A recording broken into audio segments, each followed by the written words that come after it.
नाम मोनिका घुरणे, पता नागपुर महाराष्ट्र, जिन्हें एक वक्त पूरी दुनिया परफ्यूम यानी इत्र की वजह से जानती थी, लेकिन कुछ सालों तक परफ्यूम और उसके एडवर्टीजमेंट के लिए पूरी दुनिया में फेमस रही मोनिका आज सिर्फ और सिर्फ अपनी कत्ल की कहानी के लिए जानी जाती हैं। आज के इस वीडियो में हम आपको उसी मोनिका घुरणे की कहानी सुनाने जा रहे हैं जिनके कत्ल ने सबके रोंगटे खड़े कर दिए थे। बेहद खूबसूरत 38 साल की मोनिका घुरणे महाराष्ट्र के नागपुर शहर की रहने वाली थी।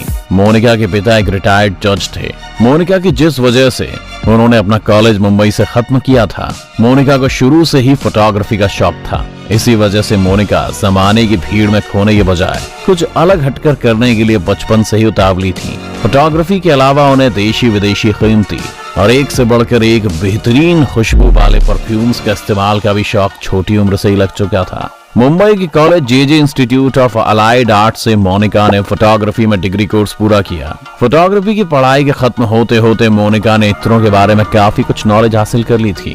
वो काफी दूर से इत्र की कीमत, क्वालिटी के बारे में भीड़ में भी बताने से नहीं चूकती थी। इत्र से दोस्ती का शौक इस कदर दिमाग पर सवार हुआ कि मोनिका ने जीवन को इत्र और फोटोग्राफी दोनों के सहारे ही आगे बढ़ने का रास्ता तलाशने शुरू कर दिए। ये बात है अब से करीब 2 दशक पहले की। तब मोनिका ने शायद सोचा था कि फोटोग्राफी को वो अपना शौक और इत्र के व्यापार को रोजगार के लिए इस्तेमाल में लाएंगी। हसीन सपनों को पंख लगाने की उम्मीदें पालने वाली मोनिका ने मुंबई को छोड़ दिया।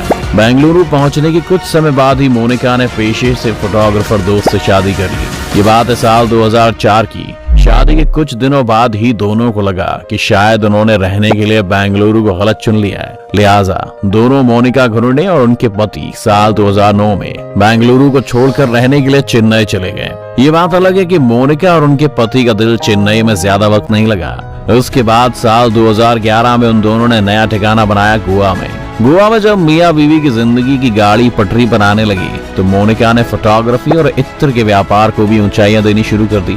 नतीजा ये रहा कि रातों रात देखते ही देखते मोनिका घुरणे इंटरनेशनल फेम हो गई। मिंट, एल डेकोर, वोग जैसी दुनिया की मशहूर इंटरनेशनल मैगजीन्स के कवर पर मोनिका घुरणे सुर्खी बन गई। साल 2016 में गोवा में रहने के दौरान ही मोनिका को फोटोग्राफी में एक्सीलेंट अवार्ड भी मिला। साथ ही इत्र के बिजनेस में भी खूब नाम कमाया। तो मोनिका की शोहरत हिंदुस्तान से बाहर इंग्लैंड तक जा पहुंची। इसी कारण उस समय इत्र के व्यापार से जुड़े लोग मोनिका को लेडी ऑफ स्मेल के नाम से भी जानने लगे। इत्र के बिजनेस में शोहरत और काम के बोझ ने मोनिका को खुद के परिवार से बिल्कुल ही अलग लाकर खड़ा कर दिया था, जिस कारण उनका गृहस्थ जीवन लगातार खराब होने लगा, जिस वजह से उनके और उनके पति के बीच में मनमुटाव शुरू हो गए, जो कि आगे लगातार बढ़ते रहे। कुछ ही सालों में मोनिका के पति से अलगाव हो गया। दोनों ने एक दूसरे को तलाक दे दिया और बिना किसी शोर शराबे के दोनों ने अपनी अलग अलग राहें जुदा कर ली। पति से अलग होने के बाद दोबारा मोनिका परफ्यूम के बिजनेस में गोवा में ही रहकर जुट गई, जिसके बाद मोनिका ने एमओ के नाम से एक बड़ी परफ्यूम लैब भी गोवा में बना ली। पति से अलग होने के करीब 1 साल बाद यानी अप्रैल 2016 में मोनिका ने पणजी से 10 से 12 किलोमीटर दूर कलंगुट समुद्र तट के करीब सनगोल्डा स्थित सपना राज वैली सोसाइटी में 3 बेडरूम का एक फ्लैट खरीदा और फिर वो अकेली उस कीमती फ्लैट में शिफ्ट हो गई। इस कहानी के बाद अगर मर्डर की कहानी पर आए तो गोवा के उसी सनगोल्डा गांव का बंद फ्लैट में एक लाश मिलती है जिसके जिस्म पर कपड़े नहीं थे और बेड से उस लाश के हाथ पांव बंधे हुए थे। ये लाश थी मोनिका घुरणे की। 6 अक्टूबर को मोनिका के घर में काम करने वाली उनकी नौकरानी पहुंची। पहली बार दरवाजा खटखटाया लेकिन फ्लैट लॉक था। उन्होंने दरवाजा पीटा लेकिन दरवाजा नहीं खुला। तब उन्होंने मोनिका के भाई आनंद को फोन किया जो मुंबई में रहते हैं। आनंद ने मोनिका के अलग रह रहे पति भरत को फोन किया लेकिन उनसे कोई जानकारी नहीं मिली। अनहोनी का डर हुआ तब उन्होंने मोनिका के पड़ोस में रहने वाले एक अमेरिकी औरत को फोन किया। उनके पास फ्लैट की दूसरी चाबी भी थी। उन्होंने 11:30 बजे फ्लैट खोला और अंदर दाखिल हुई। सामने रोंगटे खड़े कर देने वाला मंजर था। मोनिका बिस्तर पर हाथ पैर बंधे हुए, जिस्म पर कपड़े नहीं थे। मोनिका इस दुनिया में नहीं थी। सामने थी तो सिर्फ एक नंगी लाश। उन्होंने फौरन पुलिस और उसके भाई को इन्फॉर्म किया। लाश मिलने पर पुलिस की तफ्तीश शुरू हुई। केस हाई प्रोफाइल था और जिस तरह से वारदात को अंजाम दिया गया उससे और भी सेंसिटिव हो गया। पुलिस ने कई टीमें तैयार की। पड़ोसी स्टेट में टीमें भेजी गईं। पुलिस को यह अंदाजा तो था कि ये किसी जानने वाले का काम है, क्योंकि मर्डर करने वाला आसानी से फ्लैट में आया और चला गया। कहीं कुछ तोड़फोड़ नहीं थी। मोनिका के फ्लैट में कुछ दूरी पर लगे सीसीटीवी फुटेज मिले, जिसमें 2 संदिग्ध दिखाई दिए। पुलिस ने सारे रिश्तेदारों से बात की, मगर कामयाबी नहीं मिली। हत्या की तफ्तीश के दौरान पुलिस को पता चला था कि 6 महीने पहले नौकरी पर आया गार्ड राजकुमार अचानक गायब हो गया है। पुलिस टीम ने उस पर नजर रखना शुरू किया, लेकिन राजकुमार का मोबाइल स्विच ऑफ था। इसी बीच पणजी के पास मोनिका के एटीएम से पैसे निकालने की खबर मिली।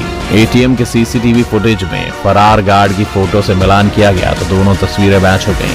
पुलिस राजकुमार के फेसबुक अकाउंट पर भी लगातार नजर रख रही थी। इसी बीच आरोपी ने अपनी एक सेल्फी सोशल मीडिया पर अपलोड कर दी। फोटो के बैकग्राउंड से पुलिस को पता चला कि राजकुमार बेंगलुरु में है। गोवा पुलिस ने फौरन बेंगलुरु पुलिस से संपर्क किया। पुलिस ने चाल बिछाकर आरोपी राजकुमार को गिरफ्तार कर लिया। अपने कबूलनामे में राजकुमार ने बताया कि वो मोनिका से बदला लेने गया था, नौकरी से निकाले जाने का बदला। वो बेंगलुरु में सिक्योरिटी गार्ड था, जहां पहले मोनिका रहती थी। उसने मोनिका घोड़े का छाता चुराया और इसी इल्जाम में उसे सपना राज वैली के सिक्योरिटी गार्ड की नौकरी से निकाल दिया गया। जब राजकुमार को नौकरी से निकाला गया तब मोनिका ने सोचा भी नहीं था कि एक दिन यही गार्ड उसके सामने चाकू लेकर खड़ा होगा। राजकुमार पुलिस को बताता है कि वो बहुत आराम के साथ मोनिका के फ्लैट में पहुंचा। उसके पास चाकू था। उसने मोनिका को डराया धमकाया और कहा कि उसे चुपचाप पैसे निकाल कर दे दे। मोनिका ने उससे कहा कि उसके पास कैश नहीं है। इस दौरान दोनों में काफी झिकझिक हुई।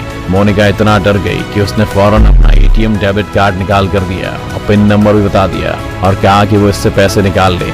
इसके बाद उसने पुलिस को बताया कि वो हमला न कर दे, इसीलिए मोनिका ने उसे खाने पीने की चीजें ऑफर की और कहने लगी कि वो पक्का इस बारे में किसी को कुछ नहीं बताएगी। लेकिन अचानक उसने उसके हाथ से चाकू छीन लिया और शोर मचाना शुरू कर दिया। उसने पुलिस से ये भी कहा कि वो मोनिका को मारना नहीं चाहता, लेकिन वो डर गया था और उसकी आवाज को खामोश करने के लिए उसने तकिया उठाया और उसका मुंह दबाया। सांस घुटने से वो बेहोश हो गई और उसने उसके हाथ पैर बांध दिए। उसने आगे बताया कि उसने रेप के इरादे से उसके कपड़े जरूर उतार दिए थे, लेकिन रेप नहीं किया। राजकुमार के इस कबूलनामे के बाद ही पुलिस को इस केस से जुड़ी सारी जानकारी मिल सकी। इस केस पर आप अपनी राय में कमेंट बता सकते हैं। साथ ही इस वीडियो को लाइक और शेयर करना ना